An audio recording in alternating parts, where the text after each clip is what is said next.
नमस्कार दोस्तों, welcome to my YouTube channel. आज मैं क्लास 10th और क्लास 12 की सब्जेक्ट हिंदी में एक महत्वपूर्ण टॉपिक लेकर आई हूँ। तो देखिए दोस्तों, आज का हमारा टॉपिक है रस। तो देखिए दोस्तों, रस से संबंधित क्वेश्चन बोर्ड एग्जाम की परीक्षा में 4 नंबर के पूछे जाते हैं, जिसमें हमें जो रस पूछा रहता है उसका उदाहरण और उसका परिभाषा लिखना होता है। तो देखिए दोस्तों, आज मैं आप सभी लोगों को हास्य रस, करुण रस और वीर रस के बारे में बताऊंगी। तो आप लोग हमारे उस वीडियो को जरूर देख लीजिए और अपने दोस्तों में भी शेयर कर लीजिए। देखिए दोस्तों, हमारा वीडियो क्लास 10th और क्लास 12 की स्टूडेंट के साथ साथ हर कंपटीशन की परीक्षा के लिए भी महत्वपूर्ण है, जिनमें हिंदी पूछे जाते हैं। क्योंकि आज हम आप लोगों को इसमें परिभाषा, उदाहरण भी बताएंगे और उनके अस्थायी भाव को भी बताएंगे। तो देखिए दोस्तों, कंपटीशन की परीक्षाओं में अस्थायी भाव भी पूछा जाता है। और देखिए दोस्तों, यहाँ हमारा वीडियो विशेष तौर पर क्लास 10th और क्लास 12 के स्टूडेंट के लिए है। तो वे लोग हमारे इस वीडियो को देखना ना भूलें और अपने दोस्तों में भी शेयर कर लें। तो देखिए दोस्तों, हम आप लोग को पहला बताएंगे हास्य रस। तो आप लोग हेडिंग डाल लीजिए हास्य रस। देखिए दोस्तों, हम बताएंगे कि बोर्ड एग्जाम की परीक्षा में आप लोग परिभाषा कैसे लिखेंगे, उदाहरण कैसे लिखेंगे। तो आप लोग पहले हेडिंग डाल लीजिए हास्य रस। तो इसमें लिखिएगा, जब किसी काव्य को पढ़ने व लिखने से, जब किसी काव्य को पढ़ने व लिखने से हास्य नामक विभाव, अनुभाव, संचारी भाव व अस्थायी भाव से युक्त हास्य रस की उत्पत्ति होती है।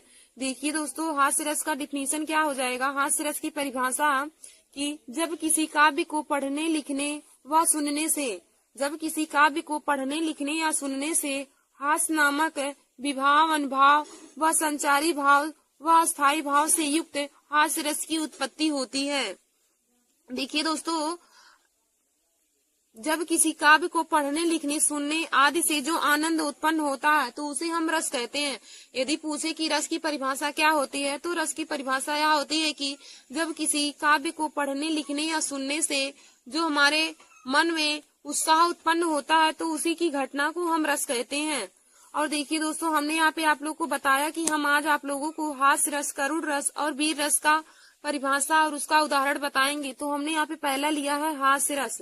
तो आप लोग हेडिंग डालेंगे हास्य रस। तो इसमें लिखेंगे, जब किसी काव्य को पढ़ने, लिखने व सुनने से, जब किसी काव्य को पढ़ने, लिखने व सुनने से हास्य नामक विभाव, अनुभाव व संचारी भाव तथा अस्थायी भाव से युक्त हास्य रस की उत्पत्ति होती है। और दोस्तों, आगे हम देखेंगे कि हास्य रस का अस्थायी भाव क्या होता है। तो दोस्तों, हास्य रस का अस्थायी भाव हास होता है। हास्य रस का अस्थायी भाव हास होता है। फिर दोस्तों, आप लोग उदाहरण डालकर उसमें लिखेंगे काले पेन से। देखिए दोस्तों, जो हेडिंग रहेगा आप लोग बोर्ड एग्जाम की परीक्षा में उसको काले स्केच से डालेंगे और हम उदाहरण फिर लिखेंगे काले पेन से, या आप लोग नीले पेन से भी लिख सकते हैं कि बुरे समय को देखकर गंजी तू क्यों रोए, किसी भी हालत में तेरा बाल न बाका होए। आप लोग इसका उदाहरण लिखेंगे कि बुरे समय को देखकर गंजे तू क्यों रोए, किसी भी हालत में तेरा बाल न बाका होए। तो दोस्तों, यहाँ हास्य रस का उदाहरण हो जाएगा। तो आप लोगों को बोर्ड एग्जाम की परीक्षा में उदाहरण के साथ साथ परिभाषा के साथ साथ उदाहरण भी पूछा जाता है। तो दोस्तों, आप परिभाषा और उदाहरण दोनों अपने कॉपी में नोट कर लीजिए। फिर हम आगे देखेंगे, हमारा दूसरा है करुण रस। तो देखिए दोस्तों, करुण रस किसे कहेंगे। तो इसमें आप लोग लिखिए, जब किसी काव्य को पढ़ने, लिखने व सुनने से, जब किसी काव्य को पढ़ने, लिखने व सुनने से शोक नामक विभाव, अनुभाव, संचारी भाव तथा अस्थायी भाव से युक्त करुण रस की उत्पत्ति होती है। जब किसी काव्य को पढ़ने, लिखने व सुनने से शोक नामक विभाव, अनुभाव व संचारी भाव से युक्त करुण रस की उत्पत्ति होती है, तो हम इस प्रकार के रस को करुण रस कहते हैं। देखिए दोस्तों, हम कह सकते हैं कि जब किसी काव्य को पढ़ने, लिखने या सुनने से शोक नामक विभाव, अनुभाव, अस्थायी भाव और संचारी भाव उत्पन्न होता है, तो हम इस प्रकार के रस को करुण रस कहते हैं। फिर हम आगे देखेंगे करुण रस का अस्थायी भाव क्या होता है। तो देखिए दोस्तों, करुण रस का अस्थायी भाव होता है शोक। करुण रस का अस्थायी भाव शोक होता है। फिर आप लोग हेडिंग डालिए उदाहरण। तो इसमें लिखेंगे उदाहरण में, मणि खोए भुजंग सी जननी, मणि खोए भुजंग सी जननी, फंसा पटक रही थी शीश, अंधी आज बनाकर मुझको किया न्याय तुमने जगदीश। देखिए दोस्तों, करुण रस का उदाहरण हो जाएगा कि मणि खोए भुजंग सी जननी, फंसा पटक रही थी शीश, अंधी आज बनाकर मुझको किया न्याय तुमने जगदीश। तो यह हमारा करुण रस का उदाहरण हो जाएगा। तो देखिए दोस्तों, इसमें शोक की भावना व्यक्त की गई है। उपयुक्त उदाहरण में शोक की भावना व्यक्त की गई है, तो हम कह सकते हैं कि यह करुण रस का उदाहरण है। यदि आपको बोर्ड एग्जाम की परीक्षा में पूछे कि आप इसका स्पष्टीकरण करिए, तो आप लोग लिख सकते हैं कि इसमें शोक की भावना व्यक्त की गई है। उपयुक्त उदाहरण में शोक की भावना व्यक्त की गई है, इसीलिए हम कह सकते हैं कि यह करुण रस का उदाहरण है। तो दोस्तों, करुण रस का उदाहरण क्या हो जाएगा? मणि खोए भुजंग सी जननी, फंसा पटक रही थी शीश, अंधी आज बनाकर मुझको किया न्याय तुमने जगदीश। यह हमारा करुण रस का उदाहरण हो जाएगा। तो देखिए दोस्तों, करुण रस का परिभाषा क्या हो जाएगा कि जब किसी काव्य को पढ़ने, लिखने व सुनने से शोक नामक विभाव, मनभाव, संचारी भाव तथा अस्थायी भाव से युक्त करुण रस की उत्पत्ति होती है।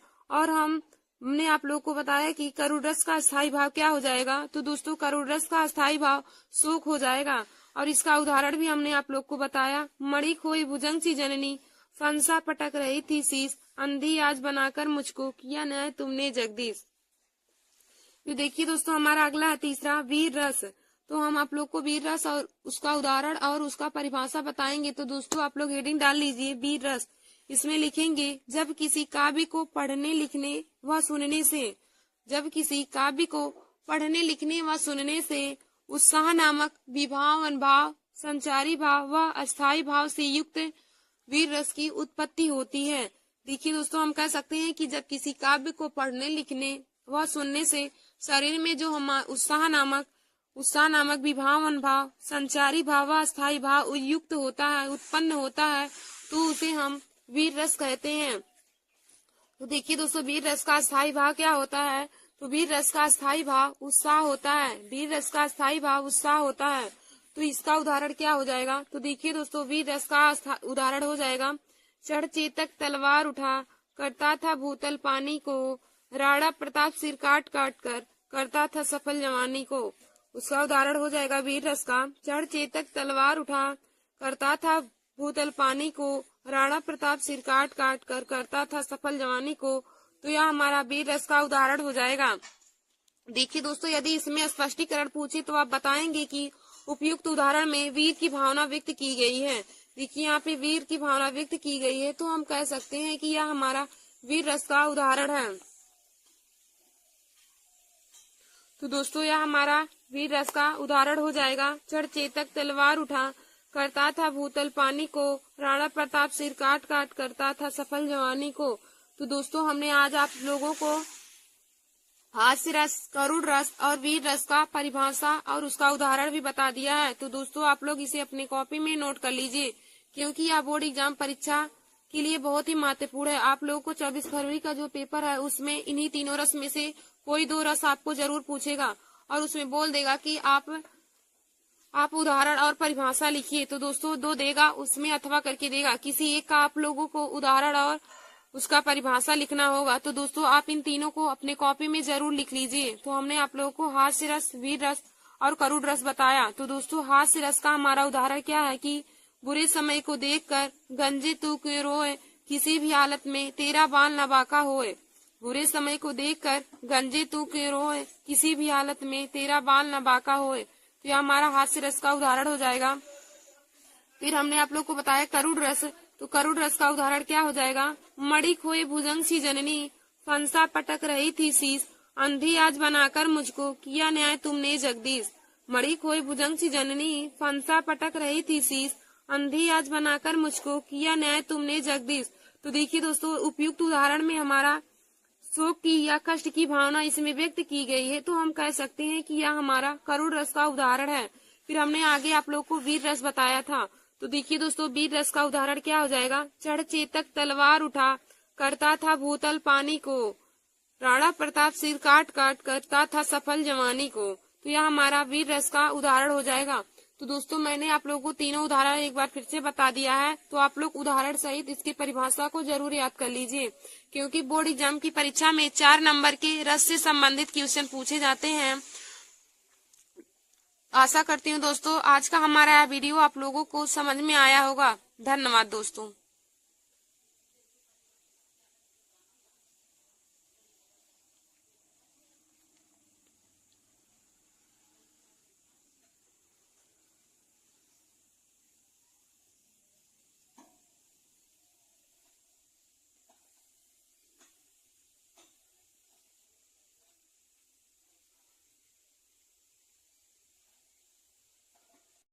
नमस्कार दोस्तों, welcome to my YouTube channel. आज मैं क्लास 12 के सब्जेक्ट हिंदी में मोस्ट इम्पोर्टेंट टॉपिक लेकर आई हूँ। तो देखिए दोस्तों, आज का हमारा टॉपिक है पत्र लेखन। आज हम आप सभी लोगों को पत्र लिखना बताएंगे कि बोर्ड एग्जाम की परीक्षा में पत्र कैसे लिखा जाता है।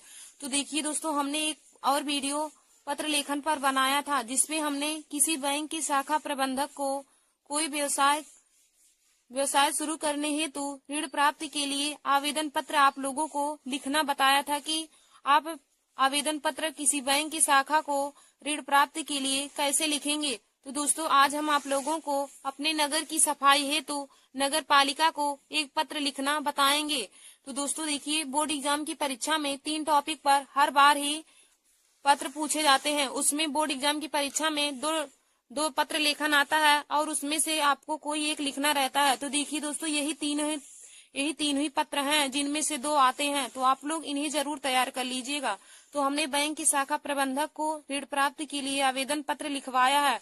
तो जिन भी स्टूडेंट को पता नहीं है वे लोग जाके हमारे चैनल पर पत्र लेखन को लिख ले। और आज हम आप लोगों को अपने नगर की सफाई हेतु नगर पालिका पर पत्र लिखना बताएंगे।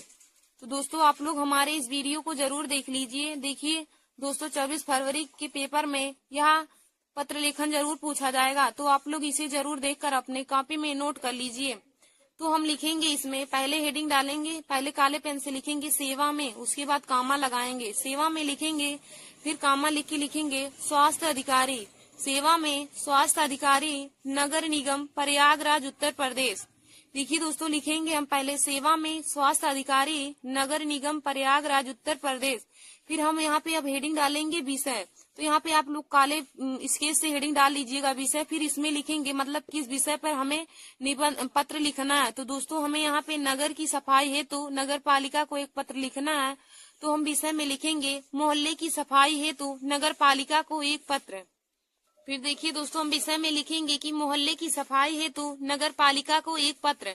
फिर उसके बाद अब यहाँ पे लिखेंगे श्रीमान, या फिर हम कह सकते हैं महोदय। यहाँ पे लिख के फिर कामा डाल के हम अब नीली पेन से इसमें लिखेंगे मैं इस पत्र के माध्यम से प्रयागराज नगर निगम के स्वास्थ्य अधिकारी का ध्यान अपने मोहल्ले की गंदगी की ओर खींचना चाहता हूँ या खींचना चाहती हूँ।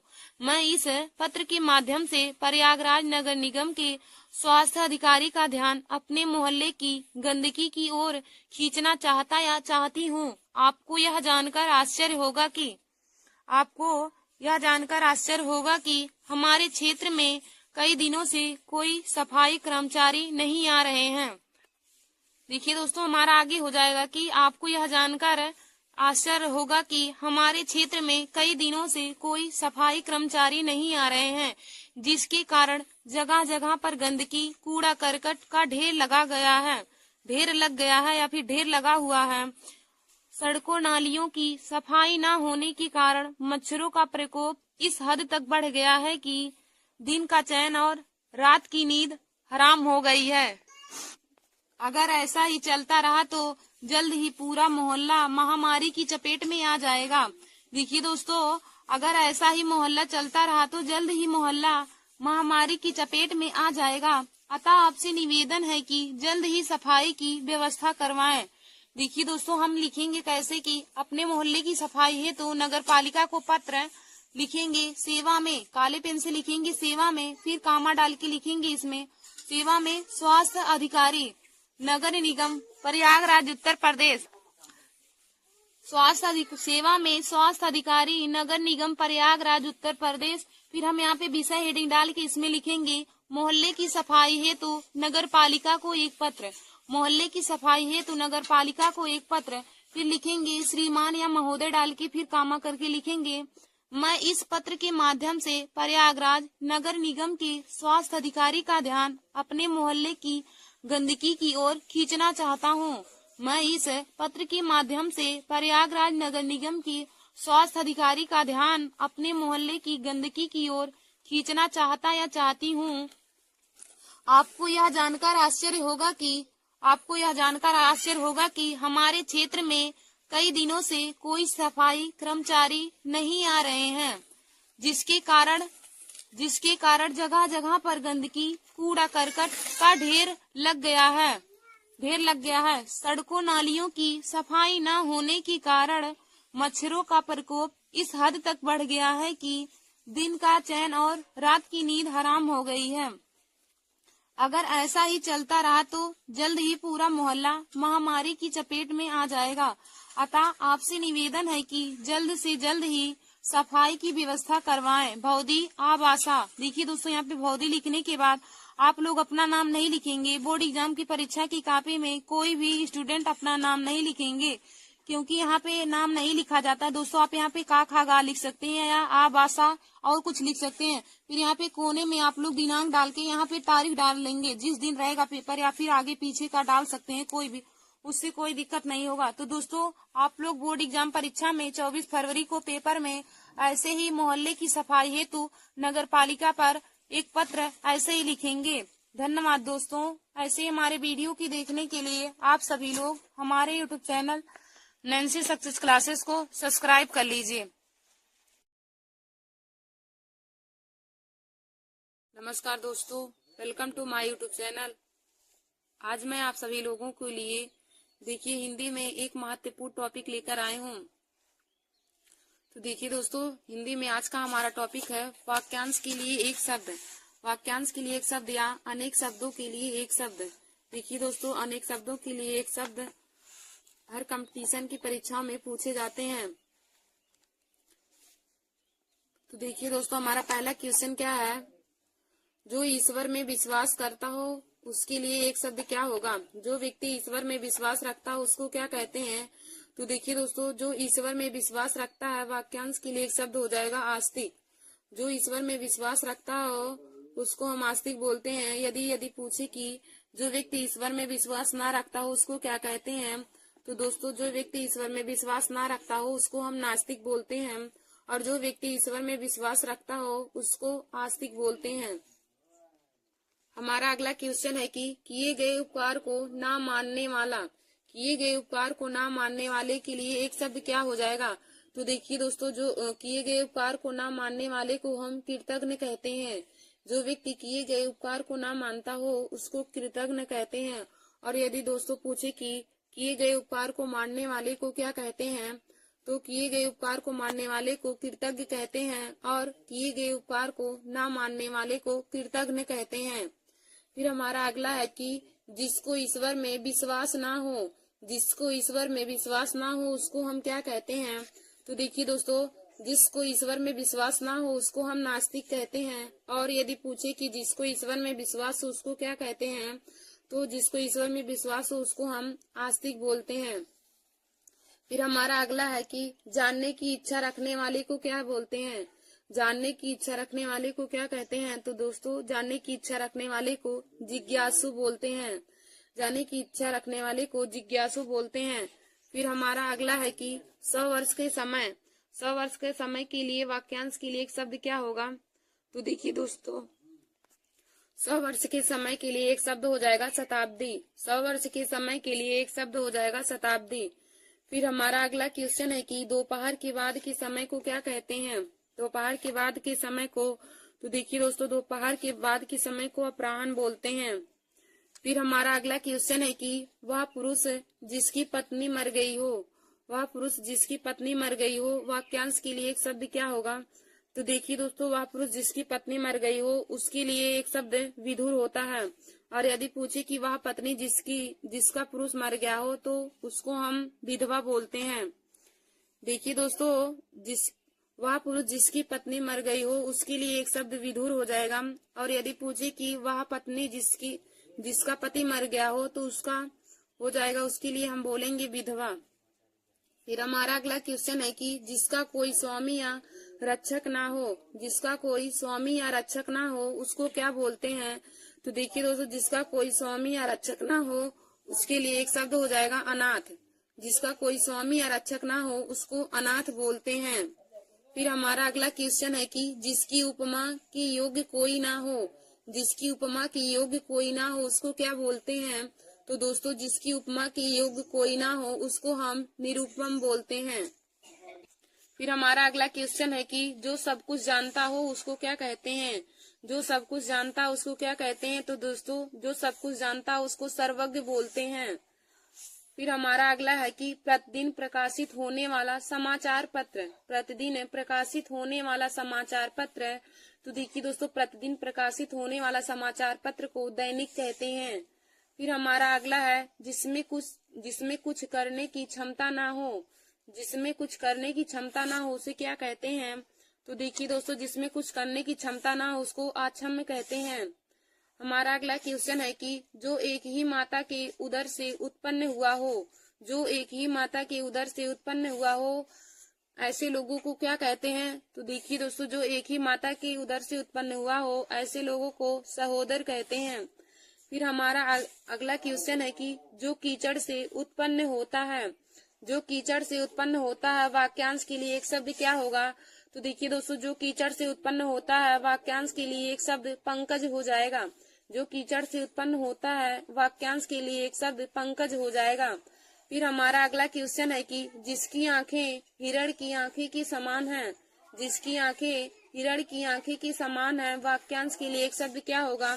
तो देखिए दोस्तों, वाक्यांश के लिए एक शब्द हो जाएगा मृग नयनी। जिसकी आंखें हिरण की आंखें की समान हो उसके लिए एक शब्द मृग नयनी हो जाएगा। फिर हमारा अगला क्वेश्चन है जो भूखा हो उसके लिए एक शब्द क्या होगा? तो देखिए दोस्तों, जो भूखा उसके लिए एक शब्द बुभुक्षित हो जाएगा। फिर हमारा अगला क्वेश्चन है कि जंगल की अग्नि को क्या कहते हैं? जंगल में लगने वाली आग को या फिर जंगल की अग्नि को क्या कहते हैं? तो दोस्तों, जंगल की अग्नि को दावा अग्नि कहते हैं। फिर हमारा अगला क्वेश्चन है जो वंदना करने की योग्य हो उसके लिए एक शब्द क्या हो जाएगा? तो देखिए दोस्तों, जो वंदना करने की योग्य हो उसके लिए एक शब्द हो जाएगा वंदनीय। जो वंदना करने की योग्य हो वंदनीय हो जाएगा। फिर हमारा अगला क्वेश्चन है जिसके आने की कोई तिथि निश्चित ना हो उसके लिए एक शब्द क्या होगा? जिसके आने की कोई तिथि ना हो तो उसको क्या कहते हैं? तो देखिए दोस्तों, जिसके आने की कोई तिथि ना हो उसको हम अतिथि कहते हैं। जिसके आने की कोई तिथि निश्चित ना हो उसको हम अतिथि कहते हैं। फिर हमारा अगला क्वेश्चन है जो स्त्री कविता लिखती हो उसको क्या कहते हैं? जो स्त्री कविता लिखती हो उसको क्या कहते हैं? तो दोस्तों, उसे हम कवयित्री कहते हैं। जो स्त्री कविता लिखती हो उसे हम कवित्री बोलते हैं। फिर हमारा अगला क्वेश्चन है कि जो कभी ना मरता हो या फिर सदैव रहने वाला। तो देखिए दोस्तों, जो कभी ना मरता हो उसको हम अमर बोलते हैं। जो कभी ना मरता है उसे अमर कहते हैं। फिर हमारा अगला क्वेश्चन है जिसे क्षमा किया जा सके, जिसे क्षमा किया जा सके उसके लिए एक शब्द क्या होगा? तो दोस्तों, जिसे क्षमा किया जा सके उसके लिए एक शब्द क्षम्य हो जाएगा। फिर हमारा अगला क्वेश्चन है स्वयं उत्पन्न होने वाला, स्वयं उत्पन्न होने वाले के लिए एक शब्द क्या हो जाएगा? तो देखिए दोस्तों, स्वयं उत्पन्न होने वाले के लिए एक शब्द स्वयंभू हो जाएगा। स्वयं उत्पन्न होने वाले के लिए एक शब्द स्वयंभू हो जाएगा। फिर हमारा अगला क्वेश्चन है जो पहले कभी ना हुआ हो, जो पहले कभी ना हुआ हो वाक्यांश के लिए एक शब्द क्या हो जाएगा? तो देखिए दोस्तों, जो पहले कभी ना हुआ हो वाक्यांश के लिए एक शब्द हो जाएगा अभूतपूर्व। जो पहले कभी ना हुआ हो वाक्यांश के लिए एक शब्द हो जाएगा अभूतपूर्व। फिर हमारा अगला क्वेश्चन है कि जीने की इच्छा रखने वाले को क्या कहते हैं? जीने की इच्छा रखने वाले को क्या कहते हैं? तो देखिए दोस्तों, जीने की इच्छा रखने वाले को जिजीविषा बोलते हैं। जीने की इच्छा रखने वाले को जिजीविषा बोलते हैं। फिर हमारा अगला क्वेश्चन है पृथ्वी और आकाश के बीच के स्थान को क्या बोलते हैं? पृथ्वी और आकाश के बीच के स्थान को, तो देखिए दोस्तों, पृथ्वी और आकाश के बीच के स्थान को अंतरिक्ष बोला जाता है। पृथ्वी और आकाश के बीच के स्थान को अंतरिक्ष बोला जाता है। फिर हमारा अगला क्वेश्चन है कि रास्ता दिखाने वाले को क्या बोलते हैं? रास्ता दिखाने वाले को क्या बोलते हैं? तो देखिए दोस्तों, रास्ता दिखाने वाले को पथ प्रदर्शक बोलते हैं। फिर हमारा अगला क्वेश्चन है कि सदा सत्य बोलने वाले को क्या कहते हैं? सदा सत्य बोलने वाले को क्या कहते हैं? तो दोस्तों, सदा सत्य बोलने वाले को सत्यवादी बोलते हैं। फिर हमारा अगला क्वेश्चन है जिसे अपने कार्य में सफलता मिली हो, जिसे अपने कार्य में सफलता मिली हो वाक्यांश के लिए एक शब्द क्या होगा? तो दोस्तों, जिसे अपने कार्य में सफलता मिली हो उसको हम सफल बोलते हैं। फिर हमारा अगला क्वेश्चन है कि सत्य में जिसका दृढ़ विश्वास हो उसको क्या बोलते हैं? सत्य में जिसका दृढ़ विश्वास हो उसको क्या बोलते हैं? तो देखिए दोस्तों, सत्य में जिसका दृढ़ विश्वास हो उसको सत्यनिष्ठ बोलते हैं। फिर हमारा अगला क्वेश्चन है, जिसकी इच्छाएं बहुत ऊंची हो। जिसकी इच्छाएं बहुत ऊंची हो उसको क्या बोलते हैं? तो देखिए दोस्तों, जिसकी इच्छाएं बहुत ऊंची हो उसको महत्वाकांक्षी बोलते हैं। जिसकी इच्छाएं बहुत ऊंची हो उसको हम महत्वाकांक्षी बोलते हैं।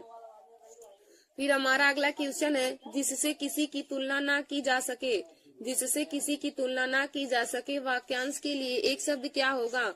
तो देखिए दोस्तों, जिससे किसी की तुलना ना की जा सके वाक्यांश के लिए एक शब्द अतुलनीय हो जाएगा। जिससे किसी की तुलना ना किया जा सके वाक्यांश के लिए एक शब्द हो जाएगा अतुलनीय। फिर हमारा अगला क्वेश्चन है, जिसका दमन ना किया जा सके। जिसका दमन ना किया जा सके, तो दोस्तों देखिए, जिसका दमन ना किया जा सके उसको अदम्य बोलते हैं। फिर हमारा अगला क्वेश्चन है, जिसके समान कोई दूसरा ना हो। जिसके समान कोई दूसरा ना हो तो वाक्यांश के लिए एक शब्द क्या होगा? तो देखिए दोस्तों, जिसके समान कोई दूसरा ना हो उसको हम अद्वितीय बोलते हैं। जिसके समान कोई दूसरा ना हो उसको हम अद्वितीय बोलते हैं। और दोस्तों यह क्वेश्चन बहुत ही महत्वपूर्ण है।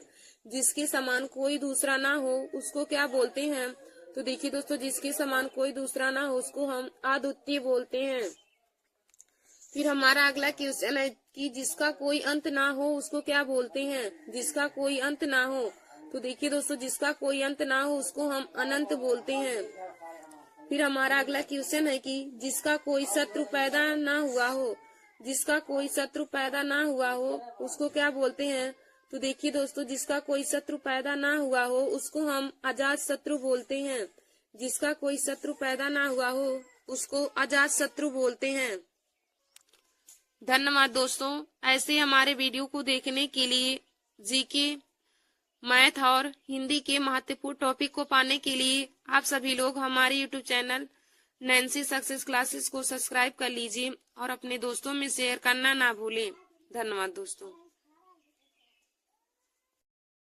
नमस्कार दोस्तों, welcome to my YouTube channel Nancy success classes.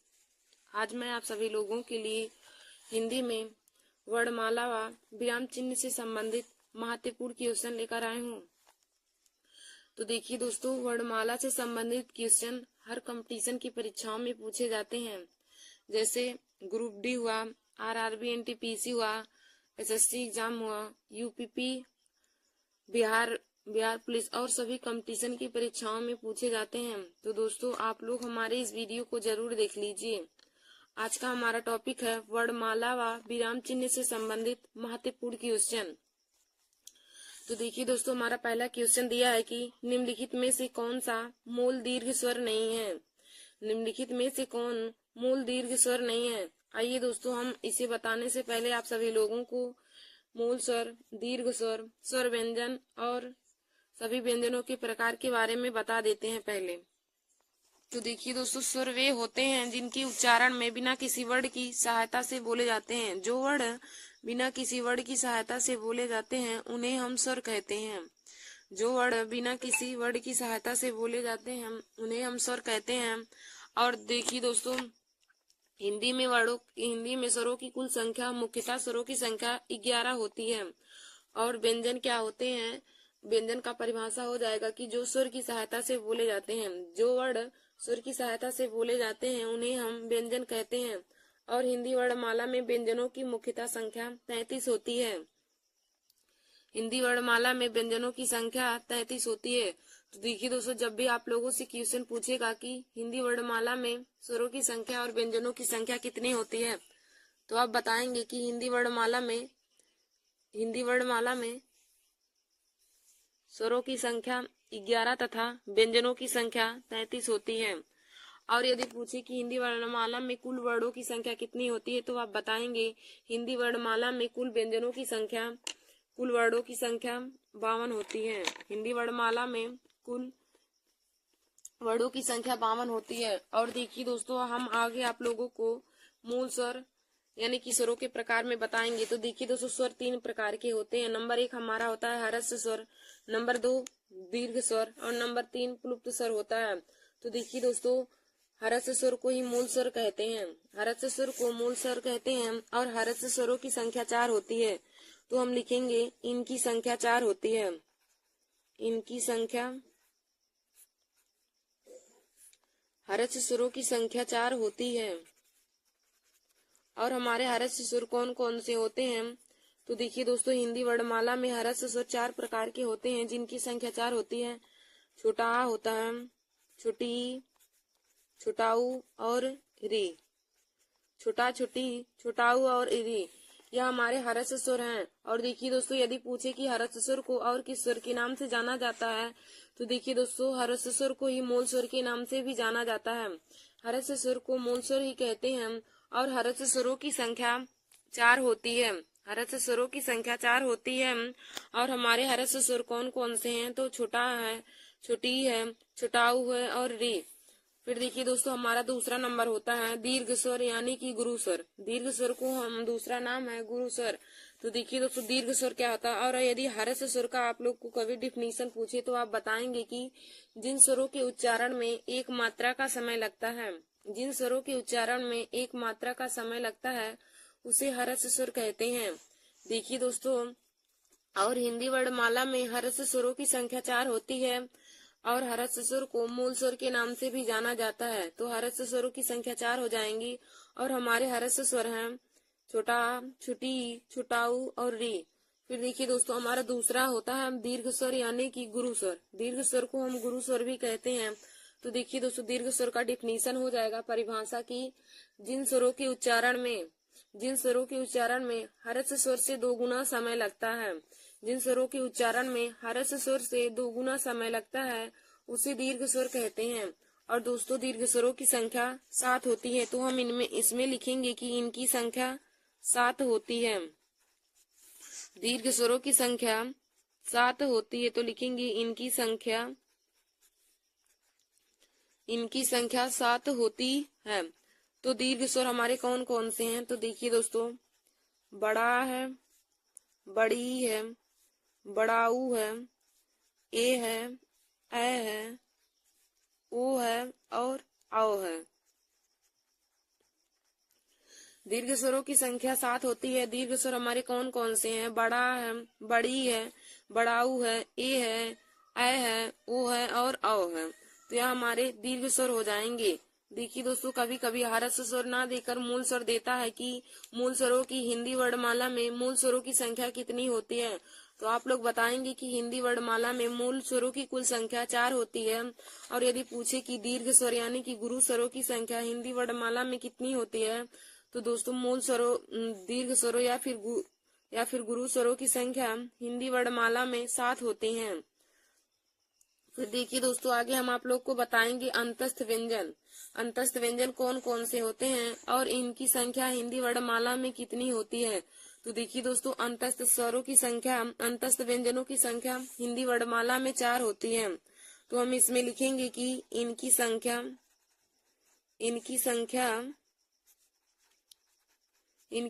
4 होती है। अंतस्थ व्यंजन हिंदी वर्णमाला में 4 होते हैं। और हमारे अंतस्थ व्यंजन कौन कौन से हैं? तो देखिए दोस्तों, या है, रा है, ला है और वाह। या, रा, ला और वाह, यह अंतस्थ व्यंजन है। हिंदी वर्णमाला में अंतस्थ व्यंजन 4 प्रकार के होते हैं। और हमारे कौन कौन से अंतस्थ व्यंजन होते हैं? तो या है, रा है, ला है और वाह है। यह चारों हमारे अंतस्थ व्यंजन होते हैं। फिर देखिए दोस्तों, आगे हम देखेंगे, हमारा अगला है ऊष्म व्यंजन। ऊष्म व्यंजन हिंदी वर्णमाला में कितने प्रकार के होते हैं? तो देखिए दोस्तों, ऊष्म व्यंजन भी हिंदी वर्णमाला में ऊष्म व्यंजनों की संख्या भी 4 होती है। हम लिखेंगे इनकी संख्या 4 होती है। इसमें हम लिखेंगे कि इनकी संख्या 4 होती है। इनकी संख्या 4 होती है। देखिए दोस्तों, ऊष्म व्यंजनों की संख्या 4 होती है। और हमारे ऊष्म व्यंजन कौन कौन से होते हैं? बड़ा सा है, खट्टी सा है, छोटा सा है और हा। बड़ा सा, खट्टी सा, छोटा सा, हा, यह हमारे ऊष्म व्यंजन होते हैं। ऊष्म व्यंजनों की संख्या हिंदी वर्णमाला में 4 होती है। और देखिए दोस्तों, ऊष्म व्यंजन कौन कौन से होते हैं? तो बड़ा सा हुआ, खट्टी सा, छोटा सा और हा, यह चारों हमारे ऊष्म व्यंजन होते हैं। फिर देखिए दोस्तों, हमारा अगला है कि संयुक्त व्यंजनों की संख्या हिंदी वर्णमाला में कितनी होती है। संयुक्त व्यंजनों की संख्या हिंदी वर्णमाला में कितनी होती है? तो देखिए दोस्तों, संयुक्त व्यंजनों की भी संख्या हिंदी वर्णमाला में 4 होती है। तो हम लिखेंगे कि इनकी संख्या 4 होती है। इनकी संख्या भी 4 होती है। और देखिए दोस्तों, संयुक्त व्यंजन हमारे कौन कौन से होते हैं। तो संयुक्त व्यंजन हमारे होते हैं छत है, त्रा है, ज्ञ है और स्रा है। उसमें संयुक्त व्यंजन हमारे छत, त्रा है, ज्ञ और स्रा है। तो संयुक्त व्यंजन भी हिंदी वर्णमाला में 4, संयुक्त व्यंजनों की संख्या हिंदी वर्णमाला में 4 होती है। और हमारे संयुक्त व्यंजन कौन कौन से हैं, तो छत है, त्रा है, ज्ञ है और स्रा। अब देखिए दोस्तों, हम आप लोग को बताते हैं कि छत, त्रा, ज्ञ और स्रा किन किन की संयोग से बनते हैं।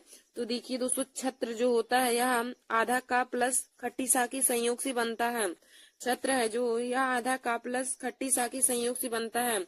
जो त्रा है यह आधा ता प्लस रा की संयोग से बनता है।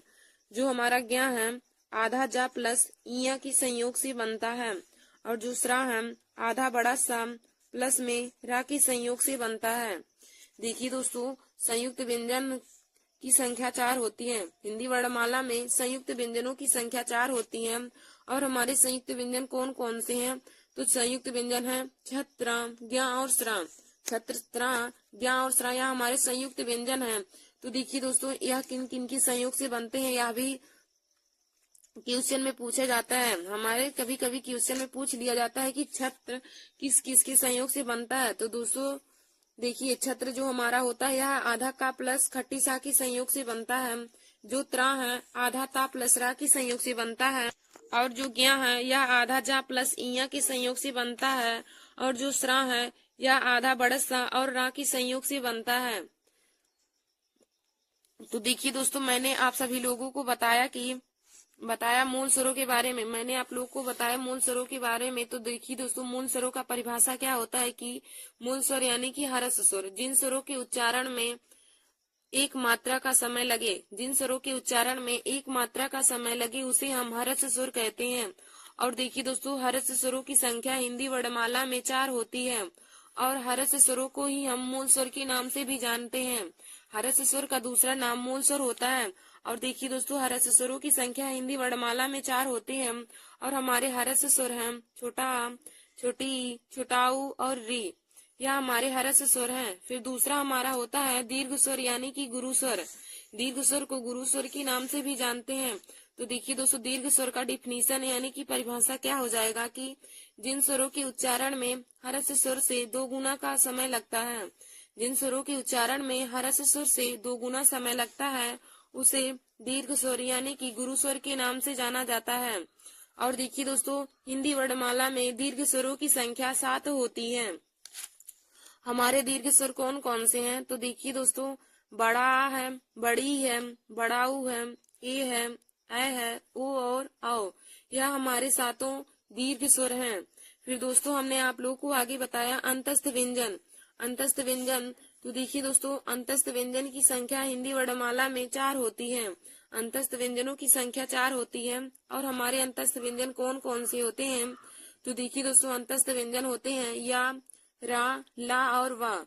या, रा, ला और वा यह हमारे चारों अंतस्थ व्यंजन होते हैं। फिर दोस्तों, हमने आगे आप लोग को बताया ऊष्म व्यंजन। तो देखिए दोस्तों, ऊष्म व्यंजनों की संख्या हिंदी वर्णमाला में 4 होती है। ऊष्म व्यंजनों की भी संख्या हिंदी वर्णमाला में 4 होती है। और देखिए दोस्तों, ऊष्म व्यंजन कौन कौन से होते हैं, तो हमारे ऊष्म व्यंजन होते हैं बड़ा सा, खट्टी सा, छोटा सा और हा। बड़ा सा, खट्टी सा, छोटा सा और हा, यह हमारे चारों ऊष्म व्यंजन होते हैं। फिर देखिए दोस्तों, हमारा अगला है संयुक्त व्यंजन।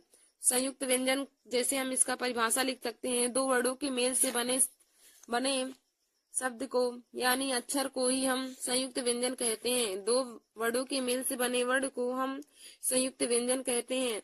और देखिए दोस्तों, संयुक्त व्यंजनों की संख्या हिंदी वर्णमाला में 4 होती है। संयुक्त व्यंजनों की संख्या हिंदी वर्णमाला में 4 होती है। तो हमारे संयुक्त व्यंजन कौन कौन से होते हैं, देखिए दोस्तों, हमारे संयुक्त व्यंजन होते हैं छत्र, ज्ञ और स्रा। छत्र, ज्ञ और स्रा यह चारों हमारे संयुक्त व्यंजन होते हैं। और देखिए दोस्तों, संयुक्त व्यंजन 2 वर्डों की संयोग से बनते हैं। तो वह कौन कौन से दो वर्ण हैं जिनके संयोग से संयुक्त व्यंजन बनते हैं, तो हम आप लोग को बताएंगे। देखिए दोस्तों, जो हमारा छत्र होता है यह आधा का प्लस खट्टी सा के संयोग से बनता है। जो छत्र होता है यह आधा का प्लस खट्टी सा के संयोग से बनता है। जो त्रा है आधा ता प्लस रा के संयोग से बनता है। यह हमारा जो है वह आधा जा प्लस इया के संयोग से बनता है। और जो स्रा होता है यह आधा बड़सा और रा के संयोग से बनता है। फिर देखिए दोस्तों, आगे हम आप लोग को बताएंगे अस्पर्श व्यंजन। आगे आप लोग हेडिंग डाल लीजिए अस्पर्श व्यंजन। तो देखिए दोस्तों, अस्पर्श व्यंजन की संख्या हिंदी वर्णमाला में 25 होती है। अस्पर्श व्यंजनों की संख्या हिंदी वर्णमाला में 25 होती है। तो हम इसमें लिखेंगे कि इनकी संख्या 25 होती है। अस्पर्श व्यंजनों की संख्या 25 होती है। और दोस्तों, अस्पर्श व्यंजन हमारे कहाँ से कहाँ तक होते हैं, तो देखिए दोस्तों, अस्पर्श व्यंजन को याद करने का ट्रिक है कम, यानी कि का से लेकर माँ तक हमारे सभी आने वाले वर्ण अस्पर्श व्यंजन होते हैं। का से लेकर माँ तक आने वाले सभी वर्ण हमारे अस्पर्श व्यंजन होते हैं। तो का वर्ग से लेकर पा वर्ग तक के सभी वर्ण अस्पर्श व्यंजन की संख्या में आते हैं। और अस्पर्श व्यंजनों की संख्या 25 होती है। अस्पर्श व्यंजनों की संख्या 25 होती है। फिर देखिए दोस्तों, आगे हम आप लोगों को अघोष, सघोष, अल्प प्राण और महाप्राण के बारे में बताएंगे। तो आप लोग हेडिंग डाल लीजिएगा अल्प प्राण। आप लोग हेडिंग डालिए अल्प प्राण। तो देखिए दोस्तों, अल्प प्राण ज्ञात करने का हम आप लोगों को ट्रिक बताते हैं कि अल्प प्राण ज्ञात करने का ट्रिक हमारा होता है 135। अल्प प्राण ज्ञात करने का ट्रिक होता है 135। 135 का मतलब क्या हो जाएगा दोस्तों, देखिए अल्प प्राण 135 का मतलब हो जाएगा कि किसी भी वर्ग का पहला अक्षर, तीसरा अक्षर और पांचवा अक्षर। किसी भी वर्ग का पहला अक्षर, तीसरा अक्षर और पांचवा अक्षर यह हमारे सभी अल्प प्राण होते हैं। यानी कि देखिए दोस्तों, जैसे हमारा का वर्ग होता है, जैसे का वर्ग में हमारा कौन कौन सा वर्ड आता है, तो का वर्ग में हमारा आता है का है, खा है, गा है, घा है और अंगा। ये हमारा का वर्ग में आ जाएगा। तो इसमें से हमें जैसे अल्प प्राण को छाटना है, तो हमने आप लोग को बताया कि अल्प प्राण छाटने का ट्रिक क्या हो जाएगा 135। यानी कि किसी भी वर्ड का पहला अक्षर, तीसरा अक्षर और पांचवा अक्षर यह हमारे अल्प प्राण होते हैं। तो देखिए दोस्तों, का वर्ग में हमारे पहला अक्षर, तीसरा अक्षर और पांचवा अक्षर हमारे अल्प प्राण हो जाएंगे। तो इसमें से अल्प प्राण हमारे कौन कौन से हो जाएंगे, तो हम लिखेंगे इसमें से अल्प प्राण। अल्प प्राण हमें जैसे छाटना है, तो अल्प प्राण हमारे हो जाएंगे का, गा और अंगा। का, गा और अंगा यह तीनों हमारे अल्प प्राण हो जाएंगे। हमने अल्प प्राण पहचानने का ट्रिक आप लोग को बताया 135। 135 का मतलब हो जाएगा कि किसी भी वर्ड का पहला अक्षर, तीसरा अक्षर और पांचवा अक्षर। किसी भी वर्ग का पहला, तीसरा और पांचवा अक्षर अल्प प्राण होते हैं। फिर आगे देखिए दोस्तों, महाप्राण क्या होते हैं। महाप्राणी ज्ञात करने का ट्रिक क्या होता है, तो देखिए दोस्तों, महाप्राण ज्ञात करने का हमारा ट्रिक होता है 24। महाप्राण ज्ञात करने का ट्रिक हमारा 24 होता है। और देखिए दोस्तों, 24 का मतलब हो जाएगा कि किसी भी वर्ड का दूसरा अक्षर और चौथा अक्षर, किसी भी वर्ड का दूसरा अक्षर और चौथा अक्षर महाप्राण होते हैं। तो देखिए दोस्तों, जैसे हमने यहीं पे का वर्ग लिया है, तो का वर्ग में हमारा का, खा, गा, घा और अंगा वर्ड आते हैं। इसी में हमारा दूसरा अक्षर और चौथा अक्षर महाप्राण होंगे। तो दूसरा अक्षर खा है और चौथा अक्षर घा है। तो हम लिखेंगे महाप्राण क्या हो जाएगा, खा और घा। खा और घा हमारे महाप्राण हो जाएंगे। फिर दोस्तों, आगे हम आप लोग को अघोष और सघोष के बारे में बताते हैं। तो देखिए दोस्तों, अगला हमारा है अघोष। अगला हमारा है अघोष। तो देखिए दोस्तों, अघोष को जानने का ट्रिक क्या होता है, अघोष को याद करने का ट्रिक होता है 12। अघोष को याद करने का ट्रिक होता है 12, यानी कि किसी भी वर्ड का पहला अक्षर और दूसरा अक्षर। जैसे हम यहाँ पे चा वर्ग ले रहे हैं, और चा वर्ग में हमारे कौन कौन से वर्ड होंगे, चा, छा, जा, झा और इया। देखिए दोस्तों, अघोष को ज्ञात करने का ट्रिक हमारा 12 होता है, यानी कि किसी भी वर्ड का पहला अक्षर और दूसरा अक्षर। किसी भी वर्ड का पहला और दूसरा अक्षर हमारे अघोष वर्ड में आते हैं। और देखिए दोस्तों, हमने जैसे यहाँ पे चा वर्ग लिया है तो चा वर्ग में चा है, छा है, जा है, झा और इया, चा छा जा झा और इया हमारे चा वर्ग में आते हैं। तो देखिए दोस्तों, इसी में से हमारा पहला और दूसरा अक्षर हमारे अघोष हो जाएंगे। तो पहला अक्षर चा है और दूसरा छा है, तो अघोष वर्ण हमारे हो जाएंगे, अघोष वर्ण इसमें से हो जाएंगे चा और छा, अघोष वर्ण हो जाएंगे चा और छा। फिर देखिए दोस्तों, हमारा दूसरा होता है सघोष। दूसरा सघोष होता है, और सघोष को याद करने का ट्रिक क्या होता है? तो देखिए दोस्तों, सघोष को याद करने का ट्रिक 345 होता है। सघोष को याद करने का ट्रिक 345 होता है। और 345 का मतलब क्या हो जाएगा? देखिए दोस्तों, 345 का अर्थ हो जाएगा कि किसी भी वर्ड का तीसरा अक्षर, चौथा अक्षर और पांचवा अक्षर, किसी भी वर्ड का तीसरा अक्षर, चौथा अक्षर और पांचवा अक्षर हमारे सघोष वर्ण होते हैं। तो देखिए दोस्तों, जैसे हमने यहाँ पे चा वर्ग लिया है तो चा वर्ग में हमारा हो जाएगा चा छा जा झा और इया, चा छा जा झा और इया हमारे यहाँ सघोष वर्ण होते हैं। तो देखिए दोस्तों, इसमें से तीसरा वर्ण, चौथा वर्ण और पांचवा वर्ण हमारे सघोष व्यंजन हो जाएंगे। तो छा जा जा झा इया हमारे सघोष वर्ण हो जाएंगे, जा झा इया, यह हमारे सघोष वर्ण हो जाएंगे। तो दोस्तों, आशा करती हूँ कि आप लोगों को अल्प प्राण, महाप्राण, सघोष और अघोष के बारे में बहुत अच्छे से पता चल गया होगा। तो देखिए दोस्तों, हमने आप लोग को बताया कि अल्प प्राण ज्ञात करने का ट्रिक क्या होता है। तो अल्प प्राण ज्ञात करने का ट्रिक होता है 135। अल्प प्राण ज्ञात करने का ट्रिक 135 होता है। 135 का अर्थ क्या होता है कि किसी भी वर्ण का पहला अक्षर, तीसरा अक्षर और पांचवा अक्षर, किसी भी वर्ग का पहला अक्षर, तीसरा अक्षर और पांचवा अक्षर यहाँ हमारे अल्प प्राण होते हैं। और देखिए दोस्तों, हमारा अगला हमने आप लोग को बताया था, जैसे हमने यहाँ पे उदाहरण भी लिया, जैसे हमने का वर्ग लिया है तो का वर्ग में हमारे का, खा, गा, घा और अंगा, यही पांचों वर्ण आते हैं। तो इसी में से हमें अल्प प्राण को छांटना है। तो हमने आप लोग को अल्प प्राण छांटने का ट्रिक बताया है 135। तो इसमें से हमारा यानी कि पहला अक्षर, तीसरा अक्षर और पांचवा अक्षर हमारा अल्प प्राण होगा।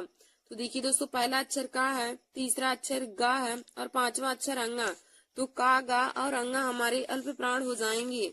फिर देखिए दोस्तों, अगला हमारा है, हमने आप लोग को बताया महाप्राण। तो महाप्राण ज्ञात करने का ट्रिक क्या होता है? 24। महाप्राण ज्ञात करने का ट्रिक होता है 24, यानी कि किसी भी वर्ण का दूसरा अक्षर और चौथा अक्षर महाप्राण होते हैं। किसी भी वर्ग का दूसरा अक्षर और चौथा अक्षर महाप्राण होते हैं। देखिए, जैसे हमने यहाँ पे का वर्ग ही लिया है तो का वर्ग में का, खा, गा, घा और अंगा, यह हमारे सब आते हैं। तो दोस्तों, इसी में से हमारा दूसरा और चौथा वर्ण महाप्राण हो जाएंगे, यानी कि जो खा है और घा या दूसरा और चौथा अक्षर है तो यह हमारे महाप्राण हो जाएंगे। तो दोस्तों, अल्प प्राण ज्ञात करने का ट्रिक 135 होता है और महाप्राण ज्ञात करने का ट्रिक 24 होता है। 135 का मतलब किसी भी वर्ण का पहला अक्षर, तीसरा अक्षर और पांचवा अक्षर, और दोस्तों 24 का मतलब किसी भी वर्ण का दूसरा अक्षर और चौथा अक्षर जो होंगे वह महाप्राण होंगे। फिर दोस्तों, हमने आगे आप लोगों को अघोष और सघोष के बारे में बताया। तो हमने आप लोग को बताया कि अघोष को ज्ञात करने का ट्रिक क्या हो जाएगा हमारा? अघोष को ज्ञात करने का ट्रिक 12 हो जाएगा, यानी कि किसी भी वर्ग का पहला अक्षर और दूसरा अक्षर हमारे अघोष होंगे।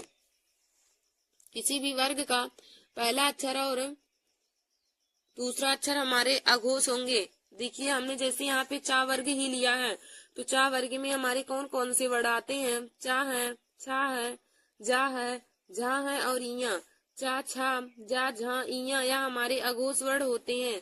और दोस्तों, इसी में हमारा पहला वर्ण और दूसरा वर्ण हमारे अघोष हो जाएंगे। तो दोस्तों, चा छा हमारे पहले और दूसरे वर्ण हैं तो अघोष वर्ण यही हो जाएंगे। फिर हमने आगे आप लोग को बताया सघोष वर्ण। तो सघोष क्या होते हैं? सघोष का ट्रिक होता है 345। सघोष को ज्ञात करने का ट्रिक है 345, यानी किसी भी वर्ण का तीसरा अक्षर, चौथा अक्षर और पांचवा अक्षर। तो दोस्तों, चा वर्ग में हमारा तीसरा अक्षर, चौथा अक्षर और पांचवा अक्षर है जा है, झा है, इया, तो जा झा इया हमारे सघोष वर्ण हो जाएंगे। तो देखिए दोस्तों, आज हमने आप सभी लोगों को हिंदी में मूल स्वरों के बारे में, दीर्घ स्वर के बारे में, अंतस्थ व्यंजन, ऊष्म व्यंजन, संयुक्त व्यंजन, स्पर्श व्यंजन, अल्प प्राण, महाप्राण, अघोष और सघोष के बारे में बताया है। तो दोस्तों आशा करती हूँ कि आप लोगों को आज का हमारा यह वीडियो समझ में आया होगा।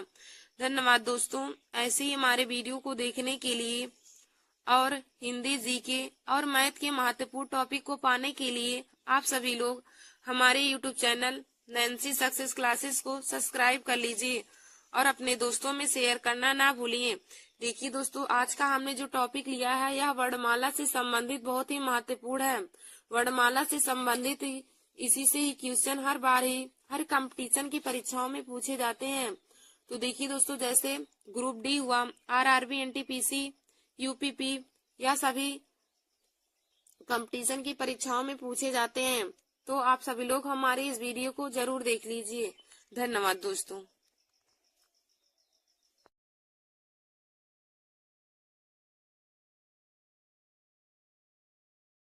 नमस्कार दोस्तों, welcome to my YouTube channel. आज मैं आप सभी लोगों के लिए हिंदी में एक महत्वपूर्ण टॉपिक लेकर आई हूँ। तो देखिए दोस्तों, आज का हमारा टॉपिक है संज्ञा। आज हम आप लोगों को हिंदी में संज्ञा बताएंगे, संज्ञा और संज्ञा के प्रकार भी बताएंगे। तो देखिए दोस्तों, आज का हमारा जो यह वीडियो है यह सभी कंपटीशन की परीक्षा के लिए बहुत ही महत्वपूर्ण है। जैसे आरआरबी, एनटीपीसी, ग्रुप डी है, एसएससी है, यूपीपी है और सभी कंपटीशन की परीक्षाओं जिनमें हिंदी पूछे जाते हैं उनके लिए यह एक बहुत ही महत्वपूर्ण टॉपिक है। तो दोस्तों आज मैं आप सभी लोगों को संज्ञा की परिभाषा और संज्ञा के प्रकार के बारे में भी बताऊंगी। तो दोस्तों आप लोग रीडिंग डालेंगे संज्ञा, तो इसमें हम इसका परिभाषा लिखेंगे कि किसी व्यक्ति, वस्तु, प्राणी अथवा जाति या भाव के नाम को संज्ञा कहते हैं। किसी व्यक्ति, वस्तु, स्थान, प्राणी, जाति या भाव आदि के नाम को संज्ञा कहते हैं। देखिए दोस्तों, संज्ञा का डिफिनेशन क्या होता है कि किसी व्यक्ति, वस्तु, स्थान अथवा गुणों के नाम को हम संज्ञा कहते हैं। जैसे देखिए दोस्तों, उदाहरण में क्या हो जाएगा, जैसे राम है, दिल्ली है, कोलकाता है, रामायण है, बचपन है, लड़कपन है, यह सभी हमारे संज्ञा के अंतर्गत आ जाएंगे। किसी व्यक्ति का नाम, किसी वस्तु का नाम, किसी प्राणी का नाम, किसी जाति का नाम या किसी भाव के नाम को ही हम संज्ञा कहते हैं। तो दोस्तों हम उदाहरण में लिख सकते हैं, जैसे राम है, सीता है, गीता है, मोहन है, रामायण है, दिल्ली है। किसी व्यक्ति का नाम, वस्तु का नाम, प्राणी का नाम हम लिख सकते हैं, किसी स्थान के नाम लिख सकते हैं, किसी जाति का नाम लिख सकते हैं, हम भाव के नाम को लिख सकते हैं। तो वह सभी हमारे संज्ञा के अंतर्गत आते हैं। तो संज्ञा का परिभाषा होता है कि किसी व्यक्ति, वस्तु, प्राणी, जाति या भाव आदि के नाम को संज्ञा कहते हैं। और दोस्तों नोट करके आप लोग लिख लीजिएगा कि संज्ञा विकारी शब्दों में आता है। कभी यदि हमें क्वेश्चन में दिया रहे संज्ञा किसके अंतर्गत आता है तो हमें ऑप्शन दिया रहेगा देश शब्द, विशेषण शब्द, विकारी शब्द, अविकारी शब्द। तो दोस्तों आप बताएंगे संज्ञा विकारी शब्दों के अंतर्गत आता है। फिर हम आगे देखेंगे संज्ञा के भेद। तो देखिए दोस्तों, संज्ञा मुख्य रूप से तीन प्रकार, पहले संज्ञा तीन प्रकार के माने जाते थे लेकिन अब वह जातिवाचक संज्ञा के अंतर्गत आने लगे हैं। तो संज्ञा मुख्य रूप से तीन ही प्रकार के होते हैं। जब भी आपसे कंपटीशन की परीक्षा में पूछे जाए कि संज्ञा मुख्य रूप से कितने प्रकार के होते हैं तो आप बताएंगे संज्ञा मुख्य रूप से तीन प्रकार के होते हैं। नंबर 1 हमारा है व्यक्तिवाचक संज्ञा, नंबर 2 है जातिवाचक संज्ञा और नंबर 3 है भाववाचक संज्ञा। देखिए दोस्तों, संज्ञा के मुख्य रूप से तीन भेद होते हैं। नंबर 1 है व्यक्तिवाचक संज्ञा, नंबर 2 है जातिवाचक संज्ञा और नंबर 3 है भाववाचक संज्ञा। अब देखिए दोस्तों, जातिवाचक संज्ञा भी दो प्रकार के होते हैं। जातिवाचक संज्ञा के भी दो प्रकार होते हैं। नंबर 1 समूहवाचक संज्ञा और नंबर 2 द्रव्यवाचक संज्ञा यानी कि पदार्थवाचक जिसको हम कहते हैं। तो पहले दोस्तों हमारा संज्ञा या जो जाति का प्रकार हो गया, पहले वह संज्ञा के ही भेद में आते थे। जातिवाचक संज्ञा, व्यक्तिवाचक संज्ञा, भाववाचक संज्ञा, समूहवाचक संज्ञा और द्रव्यवाचक संज्ञा। तो दोस्तों अब समूहवाचक संज्ञा और द्रव्यवाचक संज्ञा को जातिवाचक संज्ञा के अंतर्गत रख दिया गया है। दोस्तों आप लोग नोट करके यहाँ पे लिख लीजिएगा कि संज्ञा के मुख्य 3 भेद होते हैं तथा कुल 5 भेद होते हैं। यदि पूछे कि संज्ञा के मुख्य रूप से कितने भेद होते हैं तो आप बताएंगे संज्ञा के मुख्य रूप से 3 भेद होते हैं तथा कुल 5 भेद होते हैं। अब हम आगे देखेंगे व्यक्तिवाचक संज्ञा। तो व्यक्तिवाचक संज्ञा का परिभाषा लिखेंगे, या किसी वस्तु, व्यक्ति, स्थान आदि के नाम को दर्शाता है। व्यक्तिवाचक संज्ञा किसी व्यक्ति, वस्तु, स्थान अथवा गुणों के नाम को दर्शाता है। तो देखिए दोस्तों, इसका उदाहरण क्या होगा, जैसे राम है, श्याम है, सीता है, पंखा है, दिल्ली है, लखनऊ। देखिए दोस्तों, व्यक्तिवाचक संज्ञा किसी भी व्यक्ति, वस्तु, स्थान के नाम को प्रदर्शित करता है। व्यक्तिवाचक संज्ञा जो होता है यह किसी व्यक्ति, वस्तु, स्थान आदि के नाम को प्रदर्शित करता है, तो उसे हम व्यक्तिवाचक संज्ञा कहते हैं। और इसका उदाहरण हो जाएगा कि राम, श्याम, गीता, बजाज, पंखा, सेलोफोन, दिल्ली, लखनऊ आदि हमारे सभी व्यक्तिवाचक संज्ञा के अंतर्गत आएंगे। अब दोस्तों देखिए, व्यक्तिवाचक संज्ञा होता है किसी एक विशेष व्यक्ति के लिए। जैसे यहाँ पे यदि हमें उदाहरण दे दिया, राम दिल्ली जा रहा है, राम दिल्ली जा रहा है, तो देखिए दोस्तों, राम इसमें किसी एक विशेष के लिए कहा गया है, तो राम इसमें व्यक्तिवाचक संज्ञा हो जाएगा। जैसे हमें उदाहरण देके पूछ लिया जाएगा, मोहन पेन से लिखता है, मोहन पेन से लिखता है में व्यक्तिवाचक संज्ञा बताइए। तो देखिए दोस्तों, इसमें किसी एक पर्सनल के रूप में कह दिया है, किसी एक को पर्सनल रूप से कह दिया गया। जैसे मोहन पेन से लिख रहा है, तो मोहन को पर्सनल रूप से वहां पे बोल दिया गया है, तो मोहन वहां पे व्यक्तिवाचक संज्ञा हो जाएगा। अगर हमें जैसे उदाहरण दिया, लड़का विद्यालय में जा रहा है, लड़का विद्यालय में जा रहा है। देखिए दोस्तों, लड़का विद्यालय में जा रहा है, वहां हमें ये नहीं पता है कि लड़का कौन सा लड़का विद्यालय में जा रहा है, लेकिन वहां पे किसी विशेष के लिए नहीं कहा गया, वहां पे लड़का विद्यालय में जा रहा है, तो वहां पे दोस्तों हमारा वह लड़का जो होगा वह जातिवाचक संज्ञा के अंतर्गत आएगा, ना कि व्यक्तिवाचक संज्ञा। व्यक्तिवाचक संज्ञा का मतलब होता है कि किसी व्यक्ति के लिए विशेष रूप से कह दिया गया हो, और जातिवाचक संज्ञा का मतलब होता है वह पूरे जातियों का बोध कराता है। तो जैसे लड़का विद्यालय जा रहा है, तो उसमें लड़का हमारा जातिवाचक संज्ञा के अंतर्गत आएगा। तो दोस्तों, आप लोग व्यक्तिवाचक संज्ञा और जातिवाचक संज्ञा में थोड़ा उसके परिभाषा से और उसको बहुत अच्छे तरीके से समझ लीजिए, क्योंकि व्यक्तिवाचक संज्ञा और जातिवाचक संज्ञा में लगभग 90% लोगों को उसमें कंफ्यूजन रहता है, और दोस्तों यहीं पर ही उन लोगों का क्वेश्चन गलत होता है। तो आप लोग उसे अच्छे तरीके से समझ लीजिए। फिर आगे हम आप लोगों को बताएंगे जातिवाचक संज्ञा के बारे में। फिर देखिए दोस्तों, हमारा आगे है जातिवाचक संज्ञा। जातिवाचक संज्ञा में आप लोग लिखेंगे कि जो किसी वस्तु, प्राणी आदि की पूरी प्रजाति को दर्शाता है। जातिवाचक संज्ञा वह संज्ञा होता है जो किसी वस्तु, प्राणी आदि की पूरी जाति को प्रदर्शित करता है, उसे हम जातिवाचक संज्ञा कहते हैं। देखिए दोस्तों, जातिवाचक संज्ञा का डिफिनीशन क्या होता है, इसका परिभाषा होता है कि जो व्यक्ति, जातिवाचक संज्ञा वह संज्ञा होता है जिसके अंतर्गत किसी वस्तु या प्राणी आदि की पूरी जाति के बारे में हमें पता चलता है।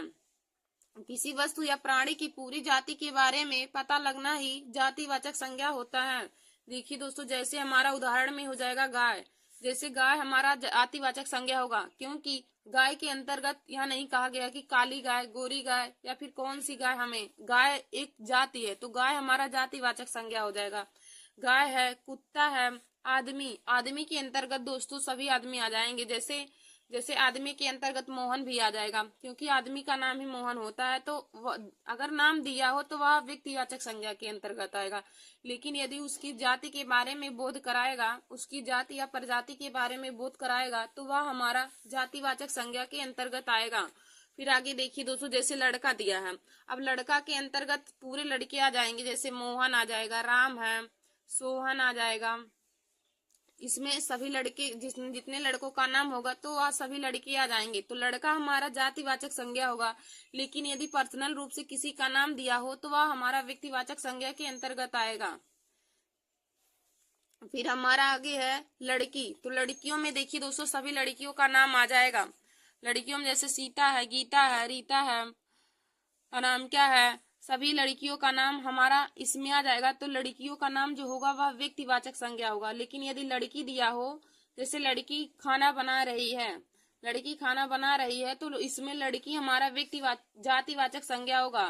और यदि हमें दिया हो कि गीता खाना बना रही है, इसमें पूछे कि गीता क्या है, तो दोस्तों इसमें गीता व्यक्तिवाचक संज्ञा हो जाएगा, क्योंकि उसमें नाम उसका दिया है। तो जब किसी एक पर्सनल रूप के लिए कहा जाए तो वह हमारा व्यक्तिवाचक संज्ञा के अंतर्गत आएगा। और लेकिन जब हमें जातियों का बोध कराएगा तो वह संज्ञा जातिवाचक संज्ञा के अंतर्गत आ जाएगा। फिर अब देखिए दोस्तों, आगे हमारा पेन दिया है, तो पेन भी हमारा जातिवाचक संज्ञा हो जाएगा।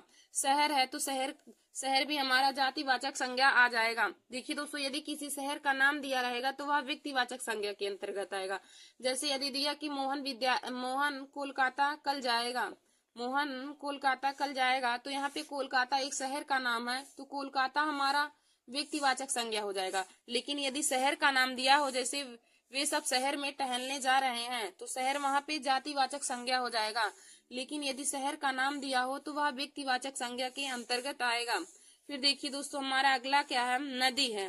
तो नदी यदि सिर्फ रहेगा तो वहां पे वह जातिवाचक संज्ञा के अंतर्गत आएगा।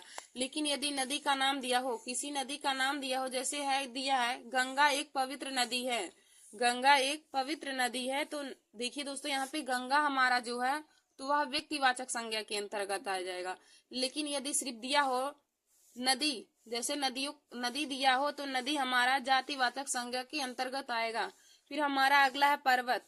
तो दोस्तों पर्वत जो होता है, तो पर्वत, इसमें जो पर्वतों का नाम होगा, जैसे हिमालय पर्वत है, माउंट एवरेस्ट है, या सभी हमारे जो हैं, तो पर्वतों का जब नाम दिया रहेगा तो वह व्यक्तिवाचक संज्ञा के अंतर्गत आएगा। लेकिन यदि सिर्फ पर्वत दिया हो तो वह हमारा जातिवाचक संज्ञा के अंतर्गत आएगा।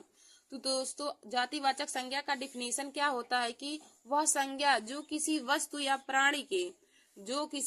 प्राणी अथवा अन्य सभी की पूरी प्रजाति के बारे में बताता है, जो किसी व्यक्ति या वस्तु की पूरी प्रजाति के बारे में बताता है, ऐसे संज्ञा को हम जातिवाचक संज्ञा कहते हैं।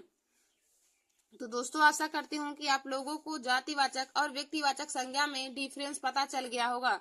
देखिए दोस्तों, जब किसी जाति का नाम दिया हो, जब किसी एक व्यक्ति के लिए पर्सनल रूप से किसी एक व्यक्ति, वस्तु, स्थान, नदियों का नाम, शहरों का नाम, या किसी एक के लिए पर्सनल रूप से बोल दिया जाता है, तो वह हमारा व्यक्तिवाचक संज्ञा के अंतर्गत आता है।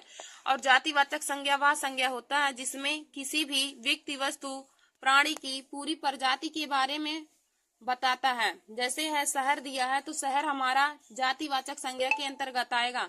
लेकिन यदि हमें यहीं पे शहरों का नाम दिया होता तो वह व्यक्तिवाचक संज्ञा के अंतर्गत आएगा। फिर दोस्तों आगे हम देखेंगे समूहवाचक संज्ञा।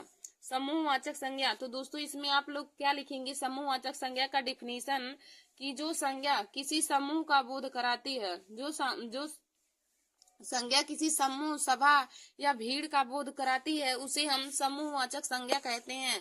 जैसे दोस्तों इसका उदाहरण हो जाएगा विद्यालय है, मेला है, सेना है, दल है, ग्रुप है, किसी भी चीज का ग्रुप है, कमेटी है, सभा है, भीड़ है, यह सभी समूहवाचक संज्ञा के अंतर्गत आएंगे।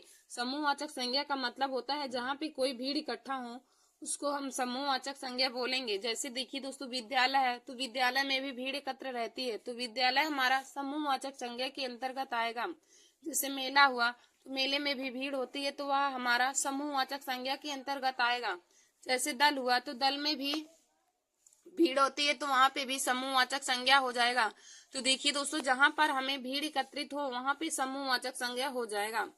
फिर अब दोस्तों हमने आप लोग को बताया था कि समूहवाचक संज्ञा दो प्रकार के होते हैं। नंबर 1 द्रव्यवाचक संज्ञा और नंबर 2 समूहवाचक। तो हमने समूहवाचक संज्ञा के बारे में आप लोग को बता दिया है।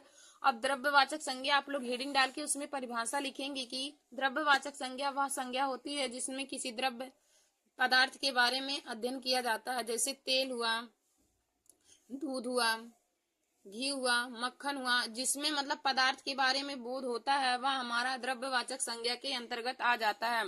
और दोस्तों भाववाचक संज्ञा क्या होता है, भाववाचक संज्ञा वह संज्ञा होता है जिसमें किसी व्यक्ति, वस्तु आदि के भाव के बारे में पता चलता है, जिसमें किसी व्यक्ति, वस्तु आदि के भाव के बारे में पता चलता है, तो उसे हम भाववाचक संज्ञा कहते हैं।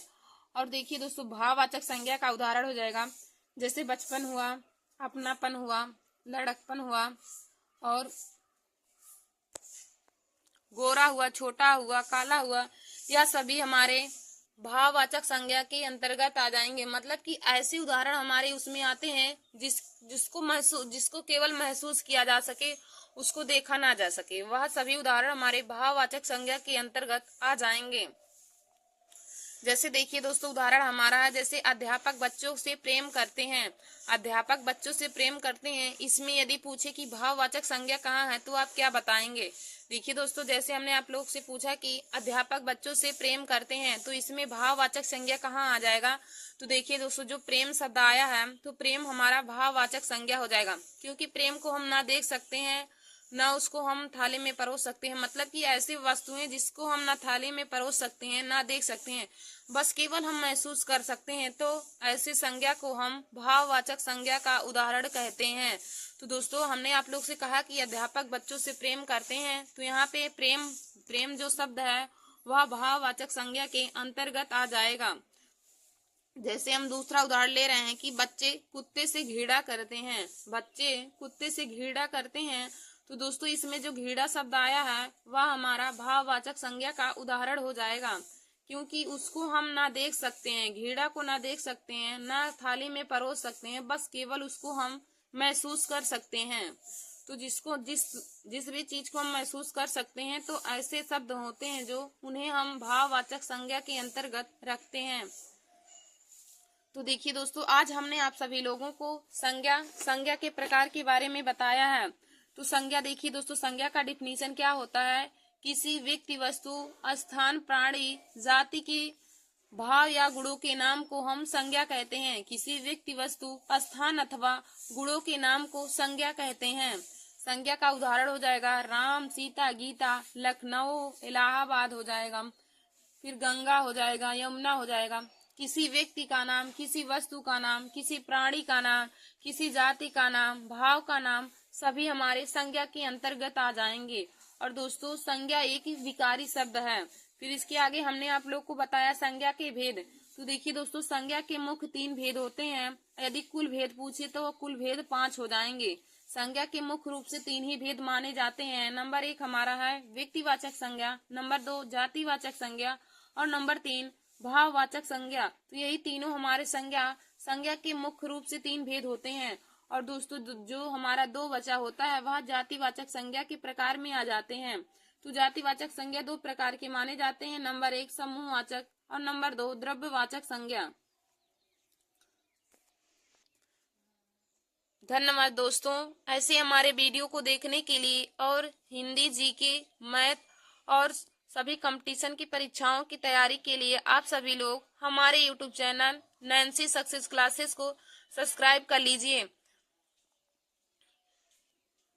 और अपने दोस्तों में शेयर करना ना भूलिए। धन्यवाद दोस्तों।